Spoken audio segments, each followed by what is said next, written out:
le lo la pai so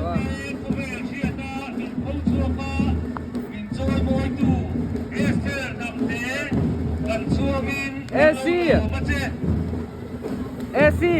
the less hey hey hey hey no bóng trời mờ đi sang bờ đông tu Esther nằm té lung lệ và chuông lung lệ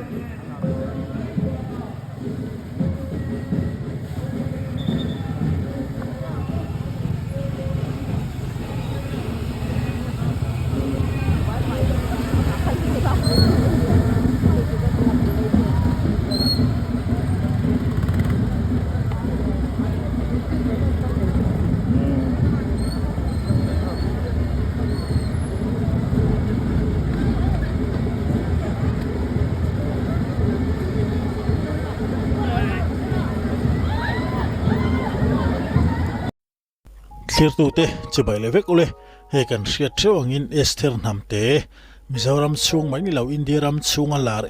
mai Mizoram ti ming tha tu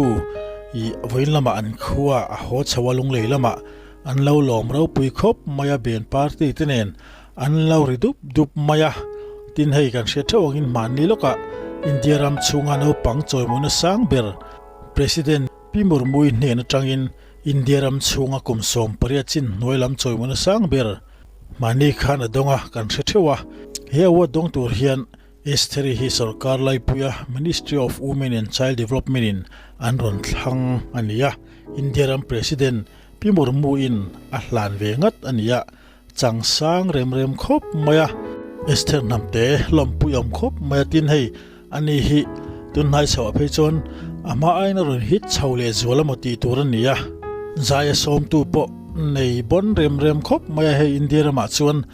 he India mi pui chuan kan theu na rinoma Mukesh Ambani billionaire ngat main I zai turin asom hialania mizono pangzai thiam Esther namte hi Reliance Industries nei tupa Mukesh Ambani billionaire chuan January ninga sangni somni paruk lo thleng tura hian a chen na Mumbai a mi pale mechia India cricket team pola hun man na tura zai turin asom riap mai nia tin Esther namte chungte chuan Ambani somna hiti lotlin ngei antum thule kisari film la toi teri miti satura be se ani thu an seiboka Esther namte tampo hen chak om to khoppinerin oma chumini rol chuan hemil zaina ringot a hian engza tak dongang mo ti kharil ruwa alo om re uboka kani china pokan ngai thak ang khan India ramano pangchoi mona sang ber mai maniloka donga tichorin hei India rama billionaire kan nei Mukesh Ambani in zai turin asom ri boka tichon maniloka kan mutheu towa Prime Minister Pu Narendra Modi ma an zai de ler boka changsang khop mai mitam takin kan phak lo kan thlen phak lo mizo milar tam tak te poina he tiang thil hi an la ton lo ania Esther namte hi adoi lo zia chu tuna athil tuna tangpo hian achiang veu maya tin India rama media lian tak media chi sang thaina han bor loi maya ama po ven ngai hel khopin a oma how to lam te paran veng ne khop maya aza pui om lo khop maya hei mizoram ti ming thatu nia ama awang hian mizoram la sengai lo tam takin an hriat pha a ama awang hian mizomi pui kan ming tha a tin apian ma de lo lar to ti meang mizo milar tam tak te poin an thlen phak lo kha aron thleng chho mek zela tun ai sang le changkang jok le bon le ro pui jok po hi thleng chho je tur angai la du sakna in hlan chho mol photila voin lama lungle laminan mona po hi ro pui khop mai Made in India एक प्यारा सोनिया एक दिल चाहिए that's made in India देखी है सारी दुनिया जापान से लेके रशिया ऑस्ट्रेलिया से लेके अमेरिका वंदे मातरम वंदे मातरम जहाँ वहाँ सारा चाहते खिलिया है, कहीं भी तेरे जैसा कोई नहीं है। 80 नहीं 100 दिन दुनिया घुमा है, नहीं कहे तेरे जैसा कोई नहीं। मैं गया जहाँ भी बस तेरी याद थी, जो मेरे साथ थी मुझको तड़पाती रुलाती। सबसे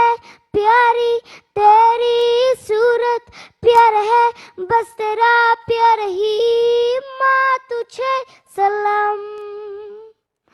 माँ तुझे सलाम, मामा तुझे सलाम। ये तेरी ज़मीं तेरे खून सही तो सजद सवरती है रांझे। तेरी इश्क की मैं हकदार नहीं, तेरी हीर तो धरती है रांझे। तेरी मिट्टी मैं मिल जावा, गुल बन के मैं खिल जावा। इतनी सी है दिल की आरज़ू, तेरी नदियों में बह जावा, तेरी खेतों में लहरावा। इतनी सी है दिल की आरज़ू। Kibana kian kiyang tinguruan, iswa kiyang aking meranga. Ang usual doon kiyang tinglauta, kung ay nabang at isenduang sa tuwanin kan paglinlong. Sandam tumang ay laraw ko'y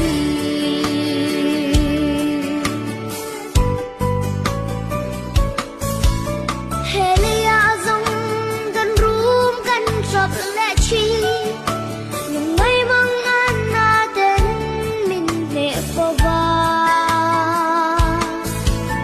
Hatong na tuzong linkan van ruaya, masebang ay ito ang sum